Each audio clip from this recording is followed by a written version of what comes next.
Hey everyone, it's Andrew Klavan with this week's interview with Laila Mickelwait. She's the author of Takedown, Inside the Fight to Shut Down Pornhub for Child Abuse, Rape, and Sex Trafficking. I was talking on last Friday's show about the fact that so often the people who do not respect human freedom are willing to give you one freedom, that is the freedom of sexuality that will ultimately enslave you. They want to say that you can do anything you want with your body, answer any desire with any question from your desire with the answer yes. They want to tell you that everybody is open to being sexually used. Even sometimes they try to legitimize the abuse of children. And all of the time, it ends up with you losing the important freedoms, the freedom of religion, the freedom of speech, the freedom to think what you want to think and say what you want to say, which are the spiritual freedoms. And one of the places where this becomes very confusing is pornography, because I'm almost a First Amendment absolutist, and yet I see absolutely no good that comes from pornography. It seems to destroy the people who use it, and I'm sure it destroys the people who are in it often. And Laila Mickelwait has been in a fight, epic fight against some of the things that were going on at Pornhub, and I'd like to talk to her about her book, Takedown, Inside the Fight to Shut Down Pornhub for Child Abuse, Rape, and Sex Trafficking. Laila, thank you for coming on. I appreciate it. Yeah, thank you for having this conversation. So explain how you got into this battle. Pornhub, maybe you should start by telling us what Pornhub is, because I don't think I've ever been on Pornhub, but I assume it was a huge pornography site. Yeah, it definitely was. When this began, so this is in the context of over 15 years in the fight against sex trafficking, when this fight against Pornhub specifically began in its parent company in 2020. This was early 2020, February 2020. And in 2020, just to give some context for who we're talking about, what website we're talking about, Pornhub, the world's most popular porn site at the time, was actually the fifth most visited website across the entire internet by the end of 2020. They had capitalized on coronavirus and had done some crazy PR stunts, and traffic soared, and they became the fifth most visited website on the net, not just Pornhub, porn site, but website. And they had 170 million visits per day.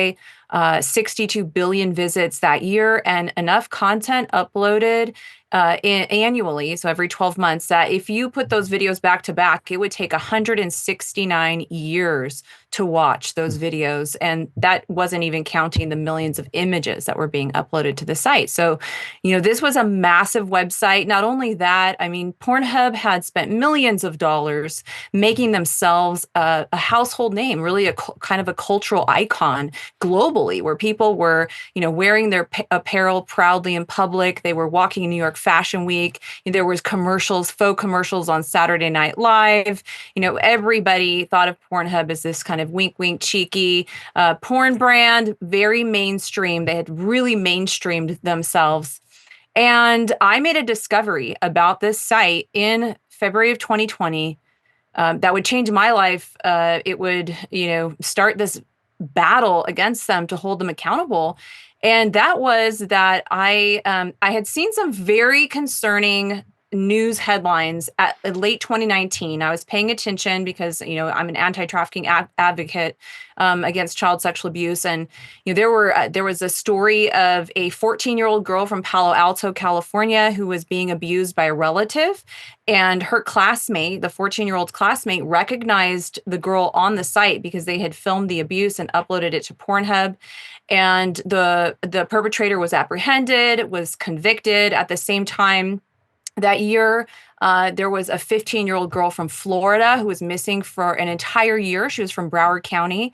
And she was finally found when her distraught mother was tipped off by a Pornhub user that he recognized her daughter on the site. And she was found in 58 videos being raped for profit on Pornhub.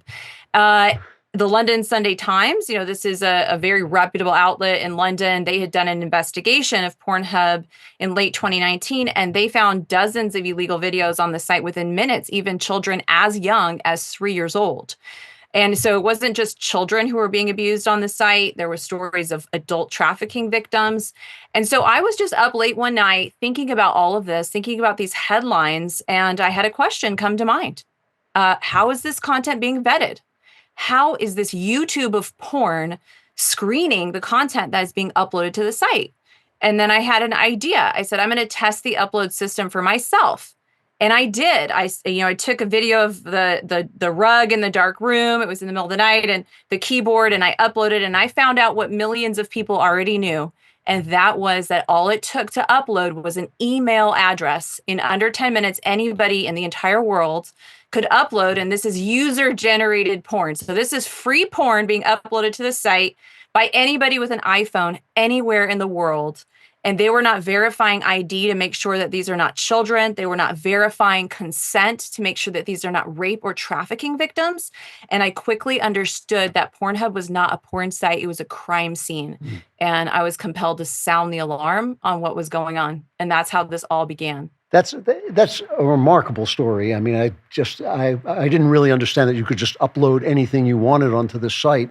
So what happened? How did you go about attacking them? I mean, it would seem like it would be easy to attack them. It seemed like they would just be arrested instantaneously, but no, huh? No, this has been a long and hard fight over the last 5 years.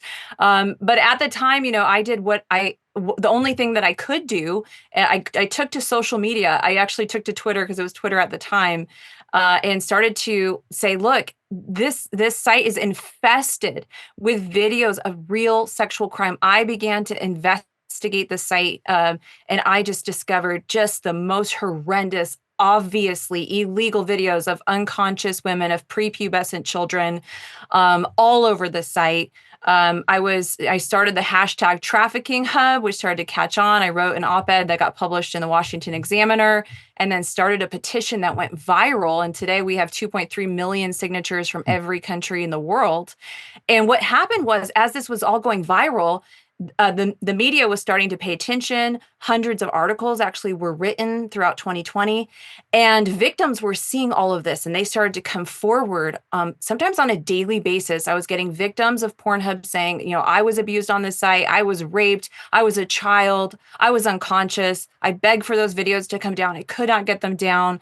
I even had whistleblowers from the company coming forward and exposing all of the inner workings of how they were just recklessly disregarding human life for profit, in the way that they were actually running the company. I mean, things like understanding and getting the schedule sent to me that proved that they only had 30 moderators in Cyprus working 10 per shift, 8-hour shifts. They were reprimanded if they viewed less than 700 videos per shift. They were just clicking through these videos with the sound off. Some of them were doing up to 2,000 videos per 8-hour shift. And they were just guessing who was 16 and who was 18, what was rough sex and what was rape. So many details like this came forward, and it just started to build and build, and culminated with this really powerful New York Times piece called "The Children of Pornhub" by two-time Pulitzer Prize-winning journalist Nick Kristof at the end of 2020. And we had been pressuring the credit card companies this whole time, because we understood that, the money is where it's at. Like, these companies care about money above everything else, and that the Achilles heel of Pornhub would be to go after the credit card companies and get them to cut ties. But they were resisting, all this whole time they were resistant. But then when the article was released, the pressure was on. Thousands of follow-on articles came out at that time. Justin Trudeau was, responding from Canada, because the parent company of Pornhub's based in Canada. Parliament was, up in arms demanding an investigation.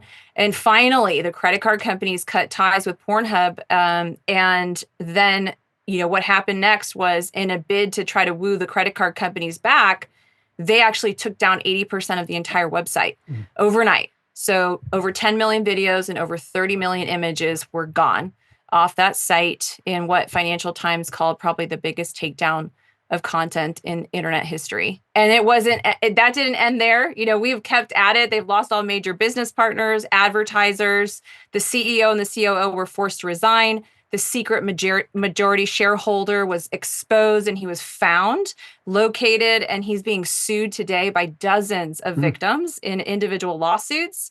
They were criminally charged by the U.S. government for intentionally profiting from sex trafficking. And today they have been sued by nearly 300 victims in 25 lawsuits, including class actions that have been certified on behalf of tens of thousands of child victims. And the site was sold as a distressed asset. And today they've actually had to take down 91% of the entire website is gone. But we're not done yet, because the call to action was shut down Pornhub and hold its executives accountable. And that's what we intend to do. Yeah, I mean, I was going to say they're in Canada where they do have laws. I mean, they must have broken criminal laws, right?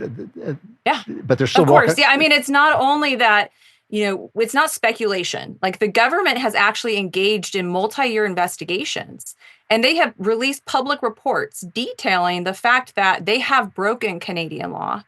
And so we have, but the issue is, in Canada, we have yet to see them being held criminally accountable. There's lawsuits, there's multiple class action lawsuits in Canada, but we need to see criminal accountability, because this is very important in order to be a deterrent to future abusers, right? Because it's always a risk-benefit analysis, and unless we end impunity for corporations like this, you're just going to see this continue. So that's why we need to see that happen. Yeah. Now, well, first of all, I got to say, good for Nick Kristof for writing that piece. He's been very intense about sex slavery. He's been really good about it. And I'm always picking on the New York Times. So I just want to say that he's doing a great job on that. What do you think of the phrase that has become popular now, that sex work is work? Is there something about porn in and of itself that sets off your protective antenna, or is it simply the abuse of these sites that bothers you? Yeah, I mean, my work and the Trafficking Hub movement, has become known as the Trafficking Hub movement, and the work of the Justice Defense Fund, we are solely and specifically focused on the way that sexual crime, so illegal content, right, is being globally distributed and heavily monetized on these sites, and in fact, constitutes sex trafficking, because the definition of sex trafficking in the United States and internationally is the commercialization of sex acts that are involving an underage individual, or an underage child, or somebody that was induced to perform that sex act by force, fraud, or coercion. And so every sex act that is non-consensual, every sex act that's involving a child on these sites is an act of trafficking. And that is because it's free porn, right? These are free porn sites, but they're heavily monetized. So Pornhub is selling 4.6 billion ad impressions on this content every day. And that's how they were making hundreds of millions of dollars off free porn. So to your question, we're focused just taking on the issue of illegal content, of victims being abused. And, for our part, at this moment, it is legal, it is constitutionally protected in the United States. And if it is a fully consenting adult, that is, it's not our business. That's not what I'm focused on. That's not what our organization is focused on. But it's a gargantuan task to just hold these companies accountable for this content. And in fact, the way that they've built the business model of free user generated porn, which is the primary way that porn is distributed on the internet today, it is inherently set up to allow illegal content to be monetized on these sites, because they don't want friction when uploading. So they need massive amounts of content in order to drive massive amounts of Google search results and all that traffic to the site to sell advertising. So by holding them accountable, we're really saying, look, this business model, we have to do away with this business model. You have to reinvent yourself in a safer way, because this just doesn't work the way that it's set up right now. Did you know that scammers can steal your home with just a few forged documents? The FBI calls this house stealing. Criminals forge your signature, use a fake notary stamp, and file with your local recorder's office to transfer your home title. Then they can take out loans against your equity or sell your property without you knowing until collection notices arrive. When was the last time you checked your home title? If you're like me, never, which is exactly what scammers are counting on. That's why I trust Home Title Lock. Their $1 million triple lock protection helps keep your home and equity safe. Here's what you get: immediate 24/7 monitoring of your property, urgent alerts if there are any changes, and if fraud should happen, their U.S.-based restoration team will spend up to $1 million to fix the fraud and restore your title at no additional cost. Here's the best part. I've teamed up with Home Title Lock to give you a free title history report so you can find out if you're already a victim and get access to your personal title expert, a $250 value just for signing up. Go to HometitleLock.com and use my promo code Klavan250 or click on the link in the description and make sure to check out the $1 million triple lock protection details when you get there. That's HometitleLock.com, promo code Klavan250 to get the protection and peace of mind you deserve. So internationally, how does the sex trafficking business work? Does it have centers? Does it have places, certain places that you are looking at specifically? I remember watching the movie Sound of Freedom, where they said that America was one of the great customers for sex trafficking. Is that true? What are you looking at internationally? Yeah, I mean, there's a big demand here in the United States for victims, but all over. I mean, this is a global issue. And what we've seen even in our specific fight against Pornhub and its parent company is that the victims that have come forward are from everywhere. I mean, across the United States, from Bakersfield, California to New York, coast to coast, from, South America. We've had victims in, Guatemala, in Honduras, in Europe, in the UK, across Canada. We've just seen victims from everywhere. And these corporations that are monetizing this trafficking and benefiting from it are international corporations. So, for example, Pornhub's parent company, they're based out of Montreal, Canada, but they have offices in Texas, in LA, in Cyprus, in Romania. They're, registered in Luxembourg for tax purposes, offices in the UK. These are multinational corporations.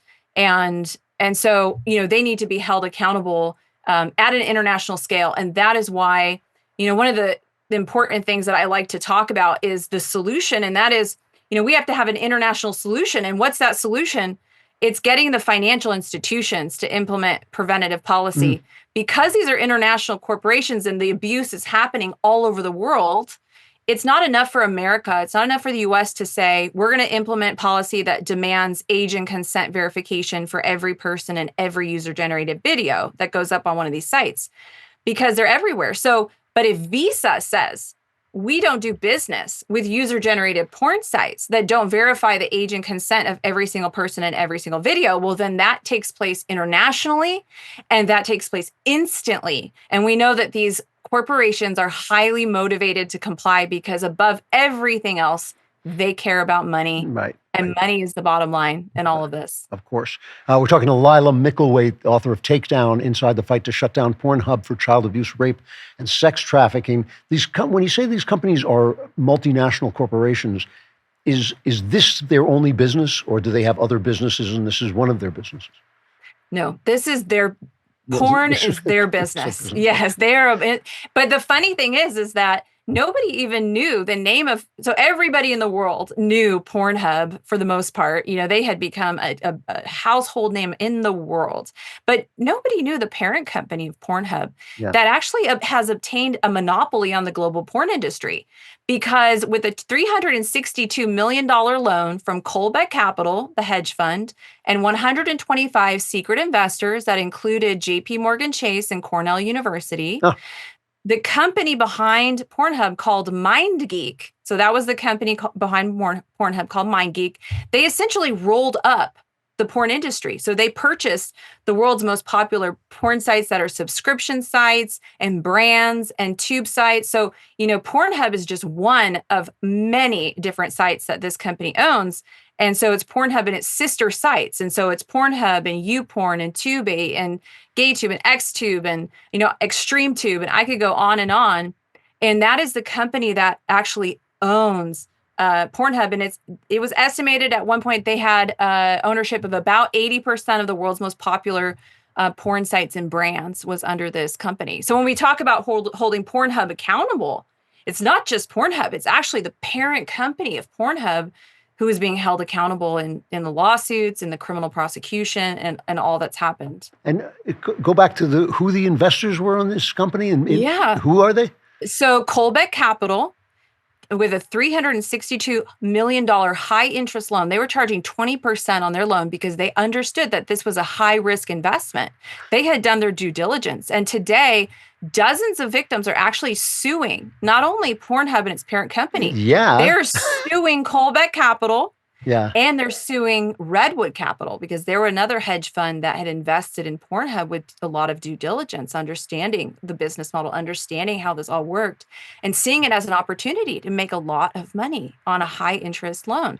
And then behind them, they had other investors, like I said, 125 secret investors who were involved with the Colbeck investment. And then we found out that included JP Morgan Chase and Cornell University, which was really surprising. And To Cornell know that. and JP Morgan, they knew what they were investing in? I don't know. I don't know that Okay. detail. Yeah, I don't know if they had just invested and then, kind Yeah. of trusted, that it was going in whatever direction. But, Yeah. they ended up putting their money in toward that. And, that was been reported in the Financial Times in, late 2020 and December 2020. That was reported. But so not only are the hedge funds being sued by victims, the credit card companies are being sued. So Visa was actually sued by dozens of victims for knowingly benefiting from the trafficking venture, which is, unlawful in the United States. And they're actually winning. So Serena is a victim from Bakersfield, California. And she was the feature of Nick Kristof's New York Times piece called Children of Pornhub. And as a 13-year-old young teen, she was, her abuse was uploaded to Pornhub again and again, getting millions of views. And she would beg for that to come down, and it would they would ignore her. And if they did respond, they would say, hassle her, prove that you're a victim, prove that you're underage, right? And they didn't have to prove anything to upload the abuse to Pornhub. But, even if she got it down, it'd just go back up again and again and again. And this sent her on a spiral of trauma. And she dropped out of school. She got addicted to drugs. She tried to kill herself multiple times and then wound up homeless, living out of a car. But Serena today is suing Pornhub, its owners, its individual owners. She's suing Visa and the hedge funds. And in 2022, Visa lost its motion to dismiss the case. Huh. So a federal judge in California said, nope, we are not letting you out of this case. And in his own words, he said that if the facts in this case are true, that Visa actually gave Pornhub the very tool through which to complete the crime of benefiting from child trafficking. So that's happening. Yeah. Is there a profile of a typical sex trafficker? I mean, what does that look like? Is he a gangster? Is he an ordinary person who just got into the business? What does that look like? Yeah, well, when we think about sex trafficking, a lot of times you think about the movies and you think about Taken and you think about, kind of these dramatized renditions of what it would look like. And that does happen sometimes. But, a lot of time it is a family member, it's a parent, it's somebody that's known to the victim, somebody that they should be able to trust. Right. And that is the way that it happens a lot. When we're talking about trafficking in the sense of, this content, this illegal sexual content of children and victims being uploaded online. I mean, a lot of times, it could be an ex-boyfriend that's doing that. A lot of times it is somebody that enters into what is kind of like a romantic relationships and becomes coercive. Sometimes what we're seeing online is a lot of sextortion and a lot of blackmail situations where there's predators who are lurking online and they develop relationships with children because today, look, almost all children have access to devices. And this is really kind of an alarming fact that we know. I know Ofcom and the Children's Commissioner in the UK was saying that over 90% of 12-year-olds were had devices, smartphones, and so these predators develop relationships with the children and then convince them to send a nude image or video of themselves. And that is not uncommon. In fact, Thorn in 2022 released a report. So Thorn's a major child protection organization in the US. And they found that 1 in 7 9 to 12-year-olds had already sent nude images of themselves to another person. Some of that is, yes, 9 to 12, 1 in 7. had said that they had done that. And that was a survey of over 1,000 children. So this is not uncommon. So then they will send a nude image or video. They think that it's someone their age that they're going to impress. And then what happens is the blackmail comes, the sextortion comes, and they say, okay, I know the email. I'm going to send this to your parents. I'm going to send this to your teachers. I'm going to send this to your classmates, unless you do X, Y, and Z. And sometimes X, Y, and Z is to give them money. But often it's to do more videos and to do more images. And they just get in this really dark cycle, and they're terrified and they're shamed, and they don't think they can go to anyone for help. And a lot of times this ends in suicide for children. And that's some of the ways that they're being extorted, and trafficked online, because when that sexual image is monetized, then it constitutes trafficking. So there's no organization, like it's not like the mafia where you can go after a certain kind of group and bring them down. This is just sickos doing this to people.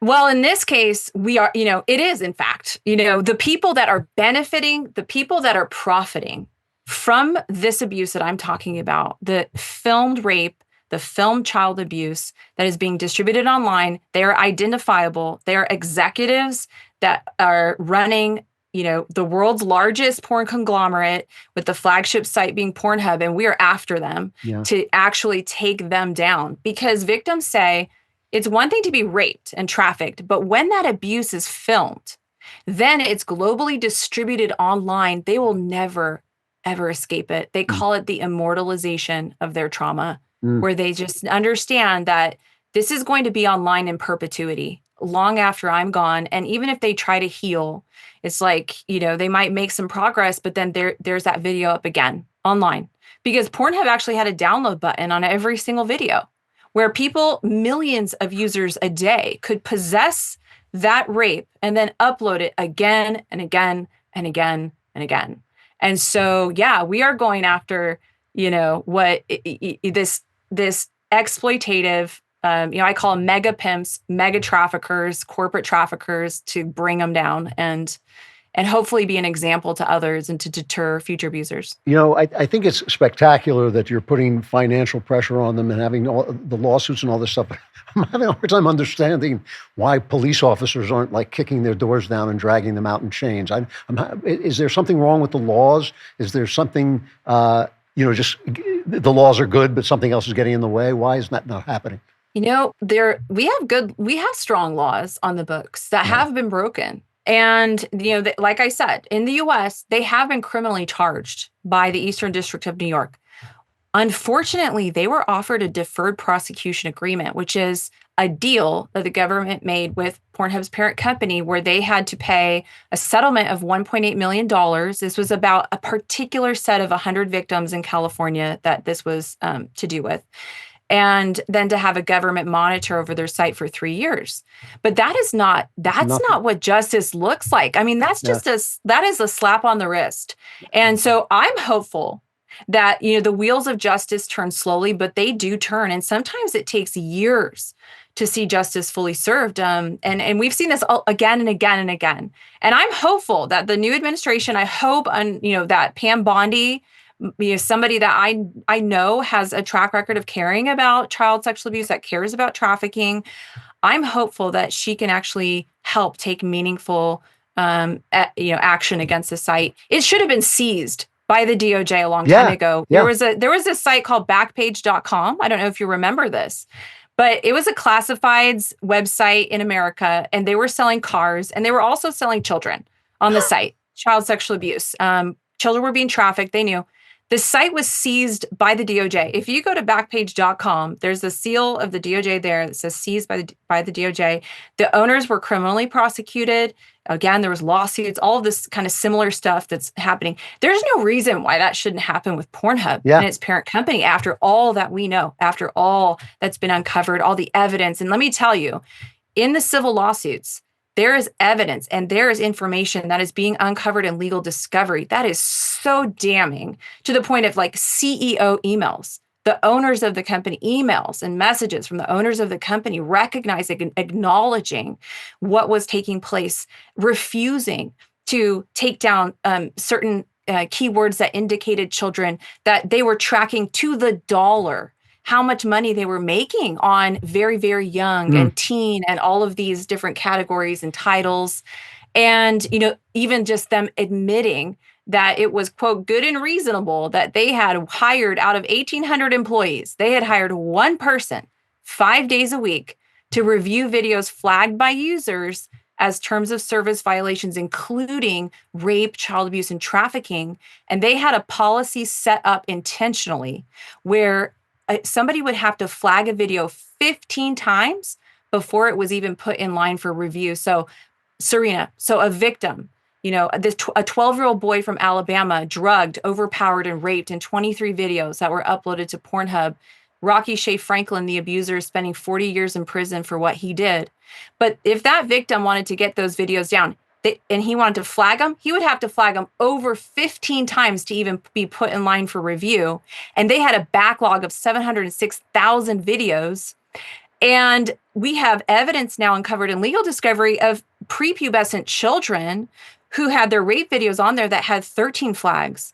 14 flags, and they were on there for years, raking in profit for Pornhub. I'm sure you can't answer this, but I have to say I'm baffled when you tell me that you have email, not you, but the courts have uncovered emails from the CEOs that they knew what they were doing. I'm baffled why they're not in prison. I don't understand that at all. It just seems to me that... Well, hopefully we'll see it, Yeah, again, it's been 5 years, and 5 years it seems like an eternity, but actually it's not that much time. And we've come so far in 5 years that I am fully hopeful that with this attention, with these conversations, that we will see justice fully served to the full extent of the law. And I think at that point we'll just say, okay, mission accomplished. We can be done now. Yeah, well, from your mouth to God's ears.